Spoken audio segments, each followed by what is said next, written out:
Hey foodies, welcome to liveloveloverecipes.com.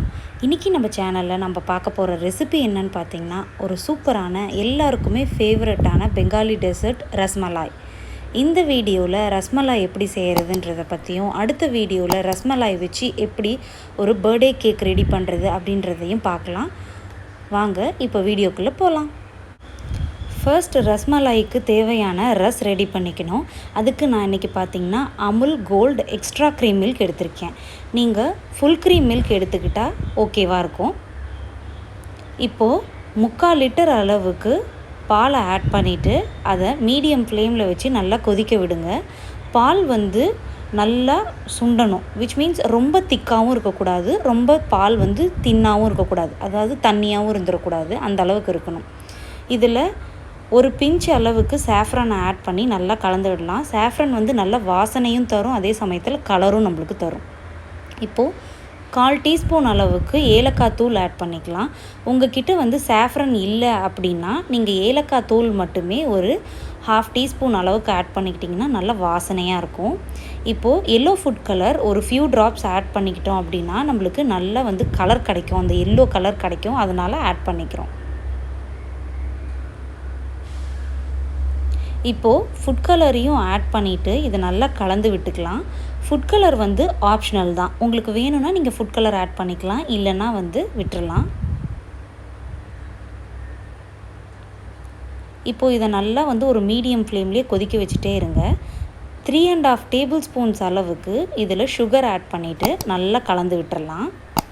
Sugar ஒரு 2 மினிட்ஸில் நல்லா மெல்ட் ஆனதுக்கு அப்புறமா இதில் நம்ம நறுக்கி வச்சுருக்கிற பாதாம் அண்ட் பிஸ்தாவை ஆட் பண்ணிவிட்டு நல்லா கலந்து விட்டுட்டு அதுக்கப்புறமா ஃப்ளேமை சுவிட்ச் ஆஃப் பண்ணிவிட்டு நம்ம எடுத்து கூல் பண்ண வெளியில் வச்சிடலாம். நான் பார்த்திங்கன்னா இதுக்கு ஒரு 10 பாதாமும் 10 பிஸ்தாச்சியோஸையும் நல்லா பொடியாக சாப் பண்ணி அதை தான் ஆட் பண்ணியிருக்கேன்.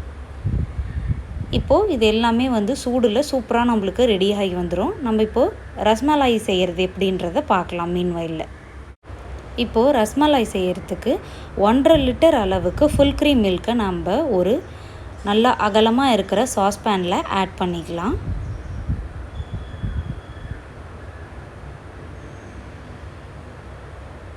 இந்த மாதிரி பாலை நம்ம ஆட் பண்ணதுக்கு அப்புறமா இதை நம்ம ஒரு இனிஷியலாக மீடியம் ஹை ஃப்ளேமில் வச்சு நல்லா கொதிக்க விடுங்க. இந்த மாதிரி கலந்து கொடுத்துட்டே இருங்க, ஏன்னா இது ஃபுல் க்ரீம் மில்க் இல்லையா, நல்லா ஆடப்படிஞ்சு வரும். அதனால் நல்லா இனிஷியல் ஸ்டேஜில் கொஞ்சம் கலந்து கொடுங்க. இந்த பால் ஒரு கொதி வந்ததுக்கு அப்புறமா ஃப்ளேமை லோ செஞ்சுட்டு நம்ம வினிகர் அல்லது லெமன் ஜூஸ் ஒரு 2 டேபிள் ஸ்பூன்ஸ் அளவுக்கு நம்ம ஆட் பண்ணிட்டோம் அப்படின்னா நம்ம பால் நல்லா திரஞ்சி வந்துடும். நான் ஊற்றின உடனேவே ஃப்ளேமை சுவிட்ச் ஆஃப் பண்ணிட்டேன்.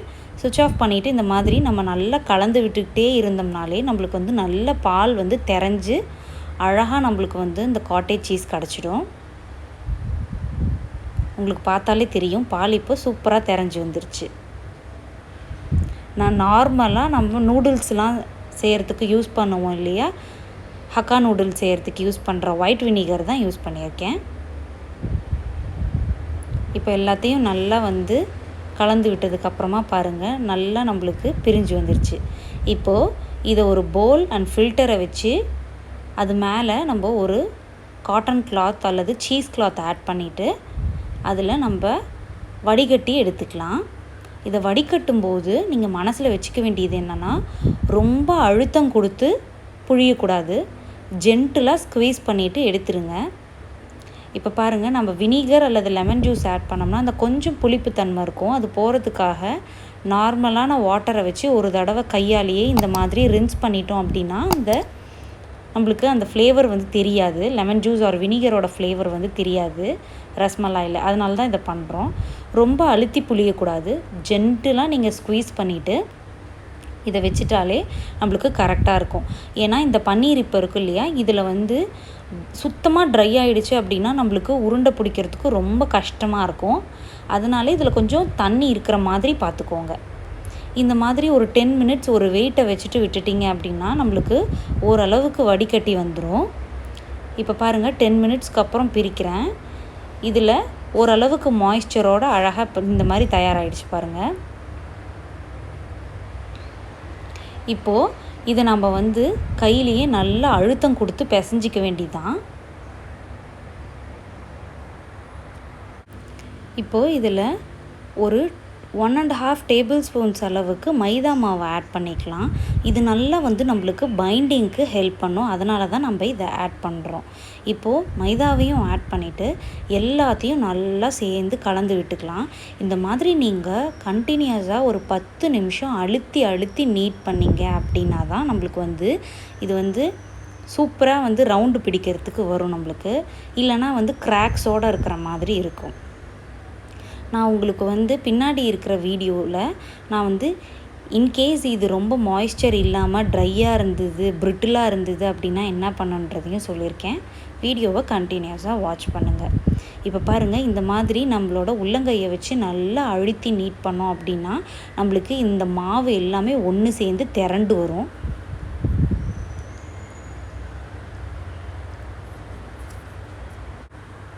இப்போது கொஞ்சமாக மாவை எடுத்து நம்மளுக்கு தேவையான அளவுக்கு ஷேப் பண்ணிவிட்டு இந்த மாதிரி ரவுண்டாக்கி அதுக்கப்புறமா ஃப்ளாட்டன் பண்ணிட்டீங்க அப்படின்னா நம்மளுக்கு அழகாக ரஸ்மலாய் ஷேப் வந்து ஈஸியாகவே கிடச்சிரும். கிராக் ஃப்ரீயாக இருக்கிற மாதிரி பார்த்துக்கோங்க. லாஸ்ட்டாக கொஞ்சமாக இருந்த மாவு வந்து எனக்கு ட்ரை ஆகிடுச்சு. எனக்கு வந்து அந்த உருண்டை பிடிக்கவே வரல. அதனால் இந்த மாதிரி 2 ட்ராப் அளவுக்கு தண்ணி ஆட் பண்ணி மறுபடியும் உள்ளங்கையை வச்சு நல்லா அதை கலந்து கொடுத்துட்டு அதுக்கப்புறமா இதை எடுத்து நான் நல்லா ரவுண்டாக பிடிச்சி அதுக்கப்புறம் ஃப்ளாட்டன் பண்ண உடனே கிராக் ஃப்ரீயாகவும் வந்தது, சூப்பராக ஈஸியாகவும் இருந்தது. இன்கேஸ் உங்களோட பன்னீர் வந்து ரொம்ப ட்ரை ஆகிடுச்சு அப்படின்னா நீங்களும் இதே ஸ்டெப்பையே ஃபாலோ பண்ணிக்கோங்க. ஜஸ்ட்டு ஒரு 2 to 3 ட்ராப்ஸ் அளவுக்கு மட்டும் தண்ணி ஆட் பண்ணிவிட்டு இந்த மாதிரி தேவையான அளவுக்கு நம்மளுக்கு அந்த சீஸ் எடுத்துகிட்டு காட்டேஜ் சீஸ் எடுத்துகிட்டு இந்த மாதிரி நம்ம கையிலேயே ஃப்ளாட்டன் பண்ணிட்டீங்க அப்படின்னா பாருங்கள் எந்த அளவுக்கு வந்து கிராக் ஃப்ரீயாக வருதுன்னு. நம்மளோட காட்டேஜ் சீஸ் வந்து ரொம்ப ட்ரையாக இருந்ததுன்னா, பிரிட்டிலாக இருந்ததுன்னா மட்டும்தான் நம்மளுக்கு சைட்ஸில் வந்து கிராக் வரும். இந்த மாதிரி நல்லா பிடிக்கிறதுக்கு ஈஸியாக வேணும்னா அதுக்கு கொஞ்சமாவது மாய்ஸ்சர் இருக்கணும். அதனால தான் நான் பிசையும் போதே கொஞ்சம் மாய்ஸ்சர் இருக்கிற மாதிரி பார்த்துக்கணும்னு சொல்லியிருந்தேன். இப்போ பாருங்கள், நான் எதுவுமே பண்ணாதப்பவே அழகாக கிராக் ஃப்ரீயாக வருது பார்த்தீங்களா? இது it is because of moisture content. So இந்த மாதிரி நம்ம எல்லா இதையும் மாவையும் வந்து இந்த மாதிரி உருண்டை பிடிச்சி ஃப்ளாட்டன் பண்ணி வச்சுக்கலாம். இன்றைக்கி நம்ம எடுத்த 1.5 லிட்டர் பாலுக்கு கிட்டத்தட்ட 12லேருந்து 13 ரஸ்மலாய் கிடச்சிது நம்மளுக்கு.